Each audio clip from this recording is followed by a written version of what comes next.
قربانی کرنا چنگا مسیطے پورے لے دو، قربانی کرنا چنگا کسی غریب نے راشن پوا دو، قربانی کرنا تو چنگا کسی کچے کا مکان پوا دو، کسی مردوں کا قرضہ ادا دو. یہ ساری نیکیاں، ساری قربانیاں، بھوکے کو کھانا پلانا، پیاسے کو پانی پلانا، ننگے پاؤں چلتے ہوئے شخص کو جوتا پہنانا، بے لباس کو لباس پہنانا، کسی نبینے کو منزل مقصود تک پہنچانا، یا کسی بھی بوڑھے کو راستہ دکھانا، اس کی منزل تک پہنچانا، یہ تمام قربانیاں اس مہینے میں جنت کی گردن پہ چوری کرانے سے زیادہ حاصل نہیں ہے. اور دوسری بات، اگر ایک بندہ اس مہینے میں کروڑوں اربوں روپیہ اللہ کی راہ میں خرچ کرے لیکن وہ قربانی نہ کرے، اور دوسرا بندہ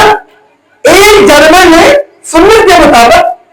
اور وہ جانور کی گردن پہ صرف اور صرف اس لیے چھری پھیرے کہ میں اس کو اللہ کی راہ میں قربان کر رہا ہوں، میں جانور ذبح کر رہا ہوں، اور سنت ابراہیمی کے مطابق وہ خون بہائے، یہ کروڑوں اور اربوں روپیہ خرچ کرنے والا کبھی بھی اس مہینے میں قربانی کے ایک 50، 70، 1,000، لاکھ والے جانور کی قربانی کا مقابلہ نہیں کر سکتا. اسی